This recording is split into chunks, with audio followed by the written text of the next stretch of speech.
The truth doesn't need defending, just enough silence for people to hear it over the noise. And lately, that noise has been people arguing about you like it's a full-time job with benefits. Panels formed, friend groups split, group chats ignited. You'd think you were a national crisis, but here's the twist no one expected. You were never the villain. You were just the trigger for everyone else's unhealed nonsense. Science backs it too, according to a study in the Journal of Social Psychology. People often scapegoat the most self-aware person in the room because that person threatens the group's need for conformity and comfort. In other words, you were guilty of growing. They were guilty of not wanting to. Now the drama is drying up. The same people who called you too much are awkwardly quiet, and it's dawning on them, you weren't the problem. Their projections were. But don't get smug yet. We're diving into why being the chosen one really meant being the misunderstood one, the misquoted one, and the misdiagnosed problem in a room full of problems in denial.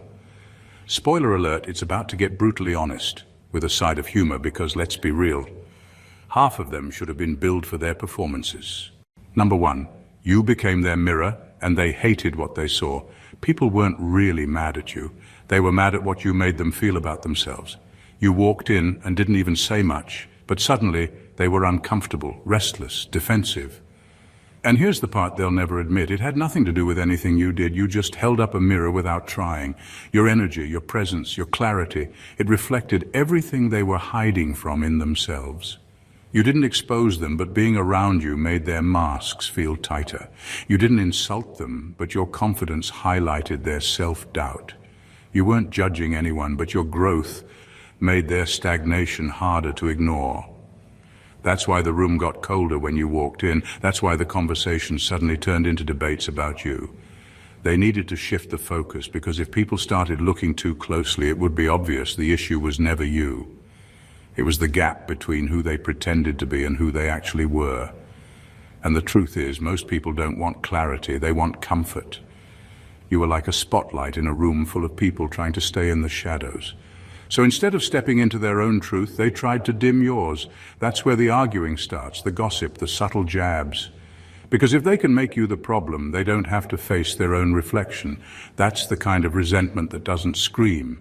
It simmers, it shows up in weird energy, backhanded compliments and forced smiles. They didn't dislike you. They disliked how exposed they felt standing next to someone who wasn't performing. You were being real. They were being careful. And that contrast, it made them squirm. So no, they weren't sick of you. They were sick of pretending in front of someone who wasn't playing pretend. And that's why you stayed on their minds long after you left the room. Number two, you triggered their dormant insecurities. You didn't walk into the room trying to outshine anyone. You weren't showing off, competing, or looking for validation. You were just being you. But somehow that still made people uncomfortable, because without meaning to, you triggered something deep in them, something they hadn't dealt with. The way you carried yourself, the way you spoke with certainty, the way you didn't shrink, it exposed the cracks in their confidence. It's wild how threatened people can feel just by someone who knows who they are. And not because you're arrogant, but because you're clear. That clarity becomes a mirror. And when they see you standing in your power, they start noticing where they gave theirs away. You didn't point it out, but now they're hyper-aware of how much they've settled, stayed small, or hidden their real self behind filters and fake smiles. The insecurities they've kept buried for years, you woke them up without a single word. That's why people get reactive around you. You didn't offend them, they felt exposed. And instead of dealing with that discomfort like grown adults, they start blaming you for acting different or being too much. Because it's easier to attack the trigger than to face the truth it reveals. The irony is, you probably thought you were playing it cool. You weren't flexing. You were just finally showing up as your full self. But people who haven't met themselves fully yet don't know how to handle someone who has. They'll start creating stories about you just to make sense of why they feel so shaken. And since they don't want to admit it's insecurity, they'll call it bad vibes or say you're intimidating. But the truth is simple.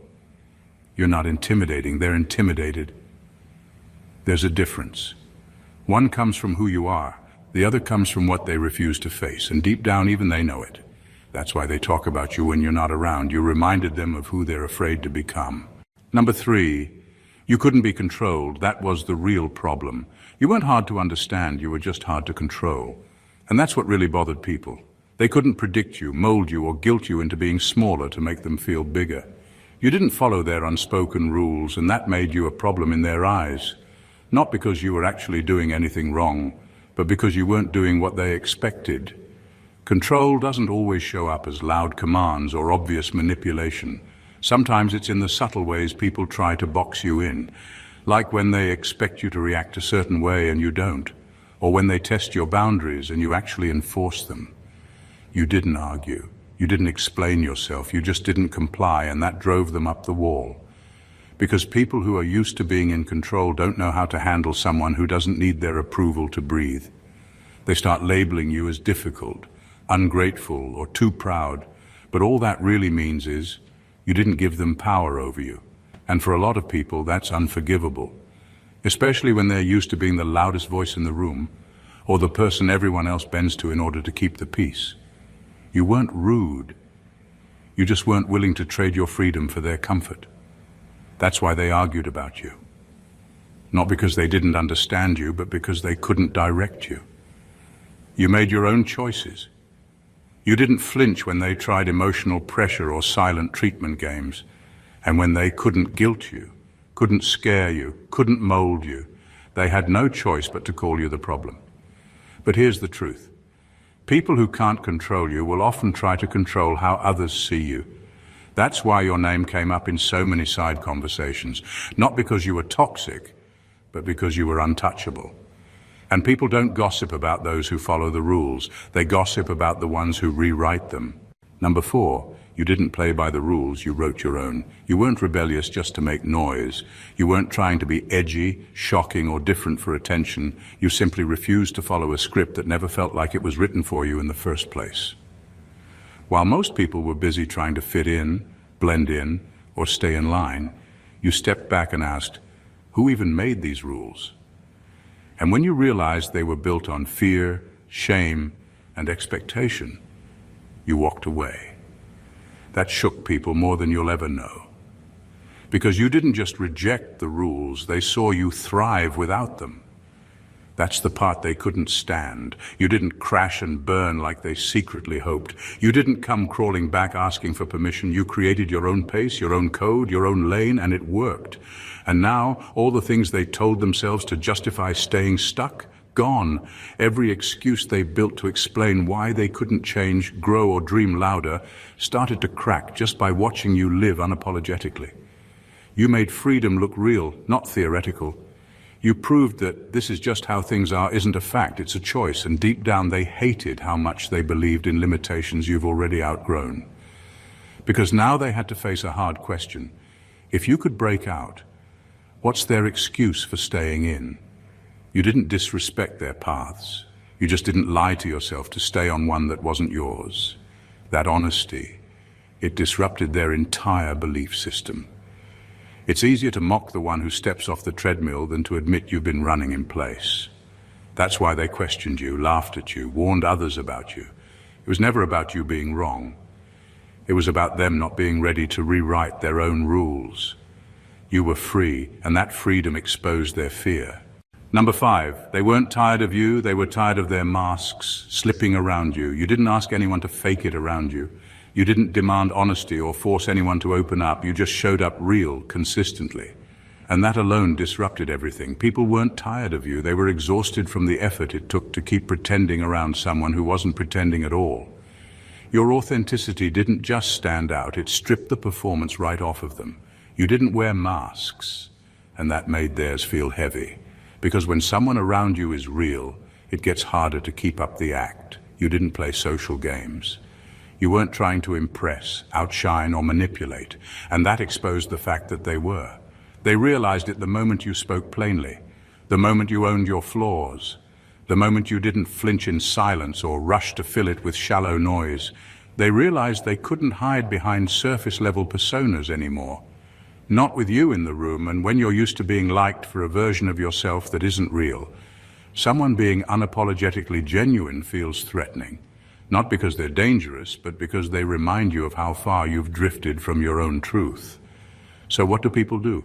They redirect the tension. They say you're too intense, you're too deep, you make things uncomfortable, but it's not you. It's their masks slipping and they know it. Being fake is exhausting, and being fake in front of someone authentic is unbearable.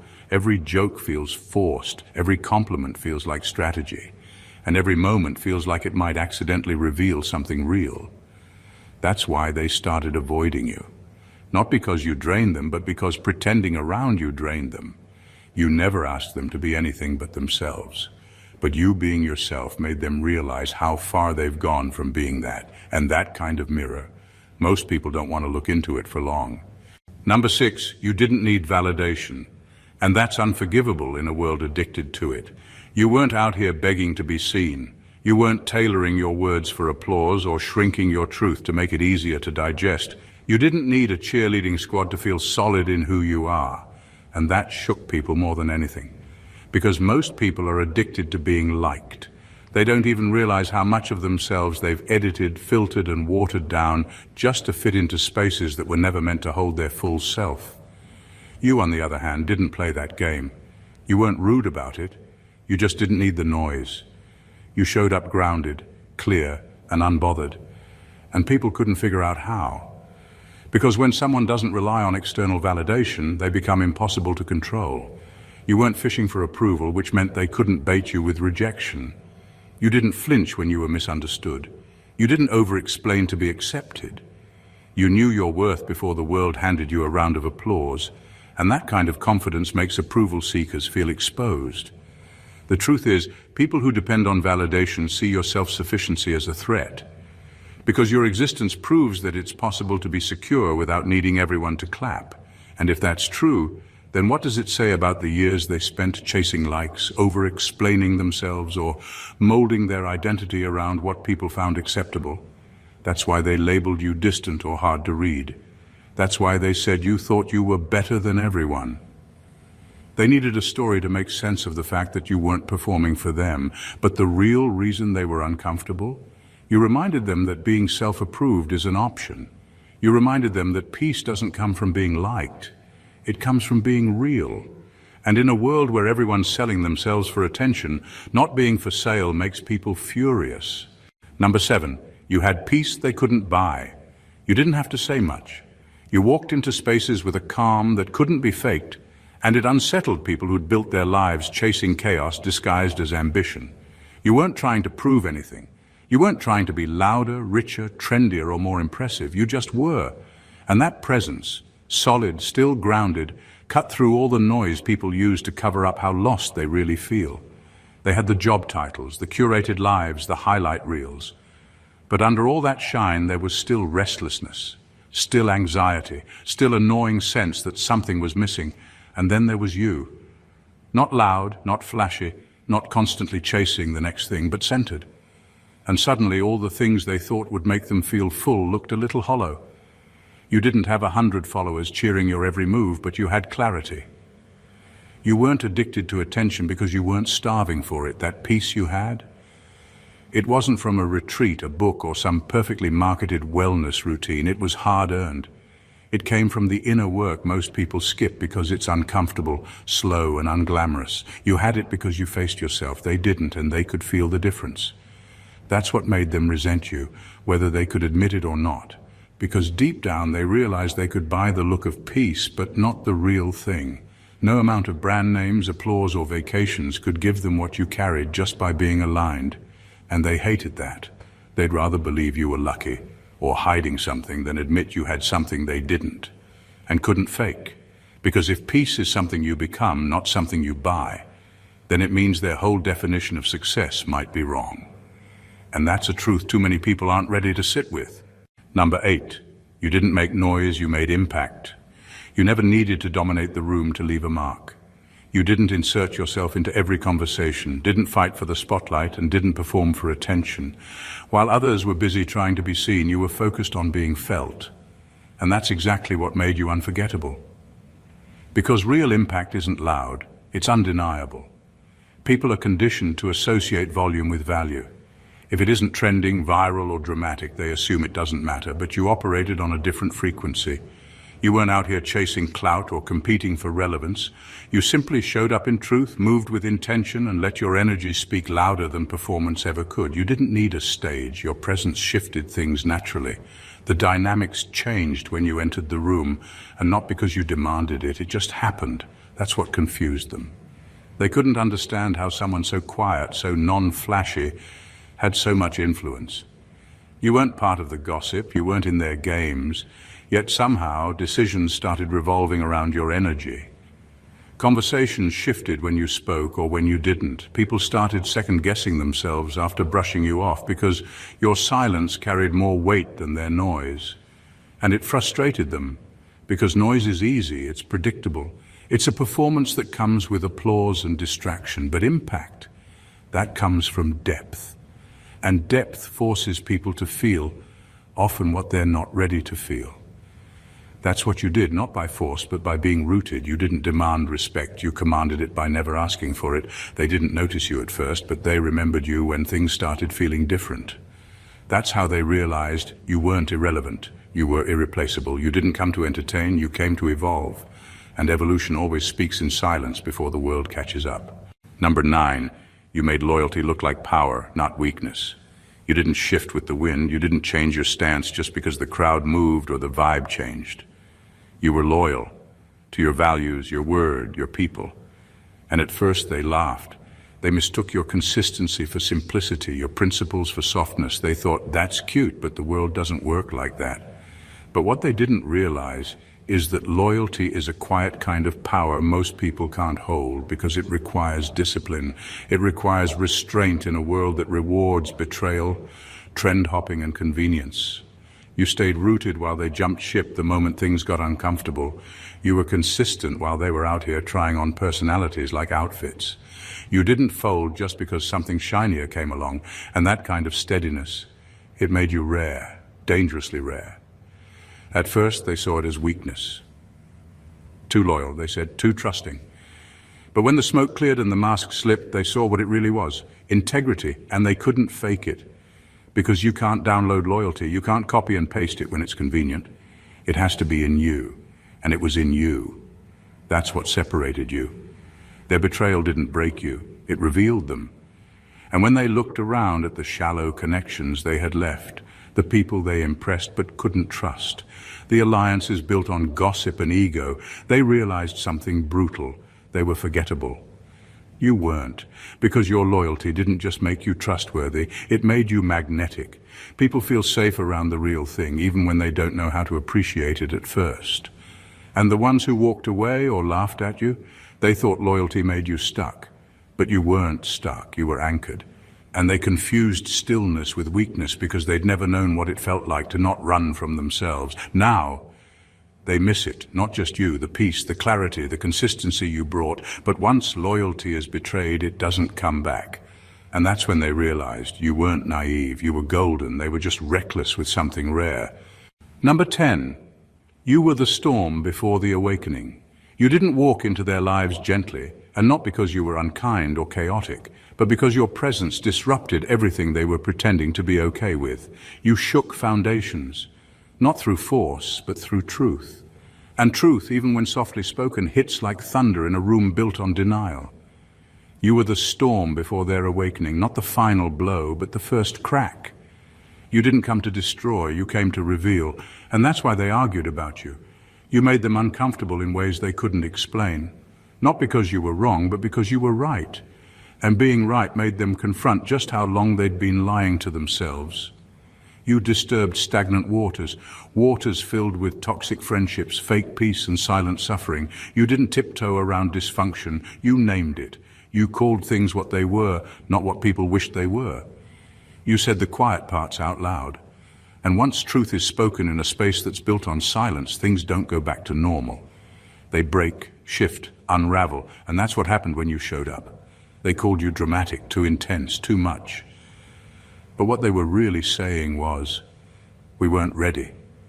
They weren't ready to confront the fake loyalty, the unspoken tension, the dreams they gave up on. But you brought it all to the surface. You didn't give them comfort, you gave them clarity. And while clarity is a gift, it's also a mirror, a sharp, unforgiving one. The storm you brought wasn't destruction, it was activation. And now, even if they try, they can't go back to who they were before you. You opened something in them, made them aware, made them question. And that awareness is loud in the silence you left behind. You were never the villain. You were the awakening. And no matter how much they resist that truth, they felt it. And they'll never unfeel it. Number 11, you made isolation look like evolution. You didn't run from the silence, you leaned into it. While everyone else was clinging to noise, distractions, and constant company to avoid being alone with themselves, you chose solitude. You chose the stillness most people fear because you knew that's where the real work happens. And they didn't get it. At first they thought you were lost, going through something, maybe even falling apart.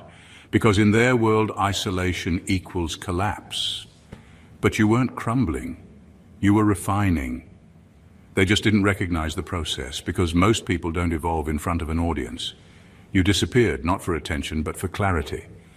You stepped away to shed what wasn't you anymore. No announcements, no drama. You just went inward and started peeling back everything that felt fake, forced, or unaligned. And when you re-emerged, it shook them, because they were expecting you to come back needing validation, needing saving, or at the very least, needing to explain yourself. Instead, you came back sharper, cleaner, focused. Your energy was different. Your presence hit different. You weren't louder, you were clearer. You didn't beg for a seat, you built your own space.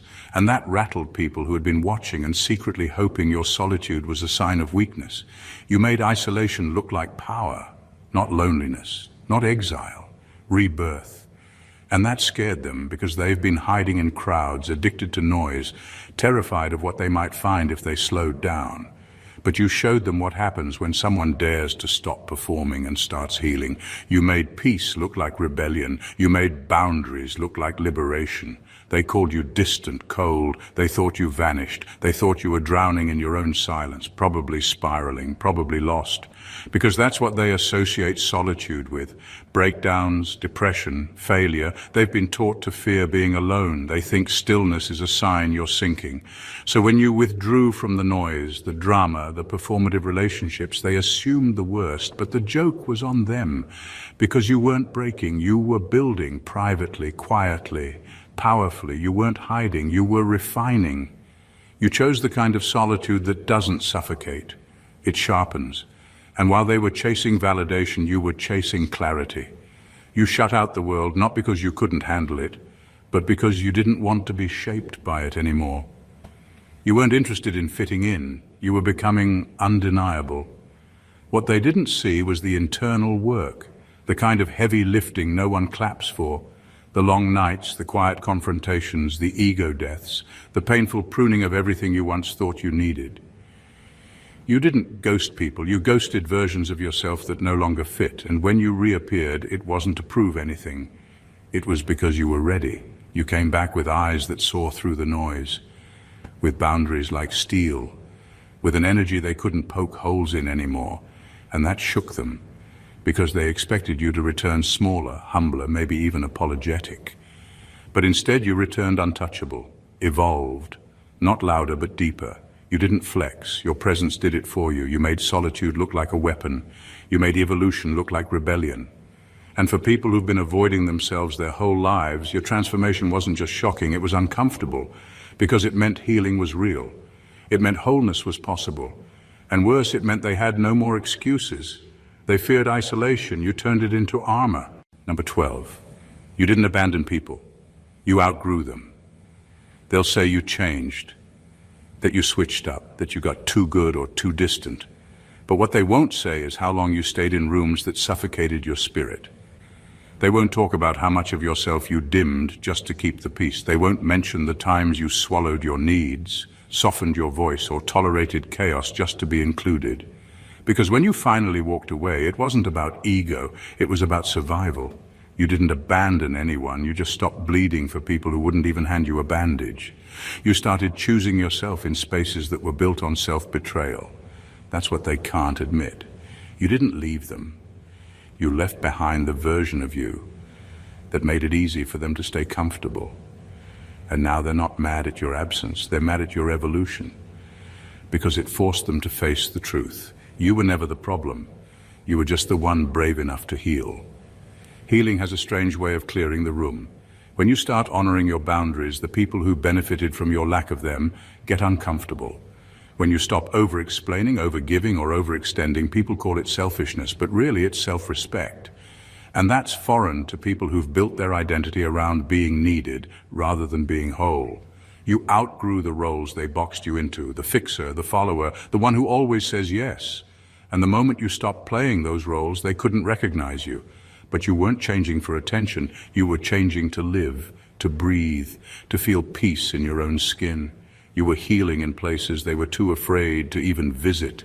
And now they're left wrestling with the ghost of who you used to be, the version of you that made their dysfunction feel normal. Let them argue. Let them spin the story however they need to. You're not obligated to shrink for the comfort of people committed to misunderstanding you. You didn't walk away in bitterness. You walked away in clarity. And the truth is, the moment you stopped abandoning yourself to stay connected to them, they felt the difference. And they'll never forget it. Number 13, you weren't the villain. You were the wake-up call. You didn't show up to destroy anyone's world. You just stopped pretending. You stopped playing along with dynamics that didn't serve you. You started asking questions no one wanted to answer, setting boundaries no one thought you had the nerve to set, and telling the truth people weren't ready to hear. And that's when the shift happened. Not because you became someone new, but because they couldn't control the healed version of you. When people realize they can't manipulate you, they reframe you. They rewrite the narrative to make themselves the victim because that's easier than taking accountability. You didn't cuss them out, expose them, or seek revenge. You just chose yourself. And for people who only know how to connect through power imbalance, that felt like betrayal. Suddenly your strength became aggression. Your distance became coldness. Your growth became ego. But really, they just needed a villain to distract from the discomfort of their own reflection. Because if you weren't the problem, they might have to admit they were. And that's a truth most egos are not built to hold. It's much simpler to say you changed for the worse than to admit you evolved and they didn't. So they talk. They paint you as the ungrateful one, the disloyal one, the one who thinks they're better. Not because it's true, but because it protects the story they've told themselves to avoid facing their own stagnation. But here's what really happened. You became a mirror. And mirrors don't lie. They reflect. And what they saw in you was everything they were avoiding in themselves.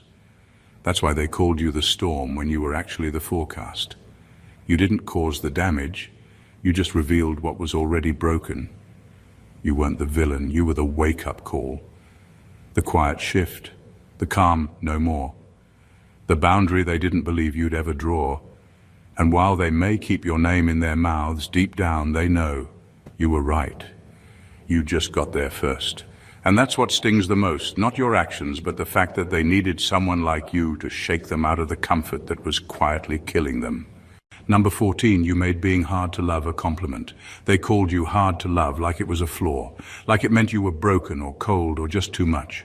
But what they were really saying, without the honesty or self-awareness to admit it, was that you were hard to use. And there's a massive difference.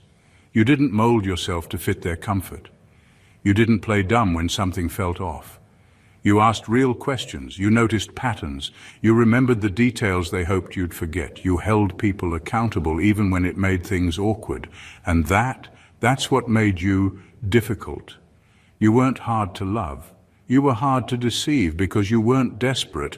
You didn't need a seat at anyone's table if the food wasn't real. You didn't accept breadcrumbs and call it a feast. You didn't beg for attention or settle for half effort masked as affection. You had standards and you enforced them, not out of pride but out of self-respect. You knew your value and you weren't afraid to stand alone rather than stay somewhere you weren't being fully seen. That scared people. Especially the ones who are used to love being transactional, conditional, convenient, controllable. You couldn't be molded into a fantasy. You were real, and realness demands presence, depth, work. And most people want love that flatters their ego, not love that holds up a mirror. You weren't too much. You were too aware, too emotionally intelligent to be manipulated, too grounded to fall for chaos dressed as passion, too rare to be possessed. So instead of rising to meet you, they tried to shrink you, tried to reframe your clarity as cruelty, your strength as stubbornness, your self-worth as walls. But none of that was ever about love. It was about power. And now? Hard to love hits different. It sounds like a badge. Because what it really means is that you were immune to the games, that you couldn't be controlled, that your love came with depth, honesty, and standards, and that terrified people who only know how to love from a place of performance. You weren't hard to love, you were just hard to exploit. And that's the version of love the right ones will never be afraid of. You were never too much. You were simply too real for a world still addicted to pretending. That's the truth they've tried to twist into noise, gossip, and narratives that never quite land, because deep down they know you weren't the chaos. You were the mirror. You weren't the villain. You were the unfiltered truth, walking into rooms built on denial. You weren't the problem. You were the pulse that revealed there hadn't been life in some of those connections for a long, long time. Let them argue. Let them recycle stories about how you changed, ghosted, switched up, or became hard to love. Let them cling to a version of you they could manage, because this new one, this version that's whole, self-sourced, and unbothered by shallow approval, that version terrifies them. Because it's proof that healing is possible, that growth is loud even when it's silent, and that authenticity always costs something, but it's worth every ounce.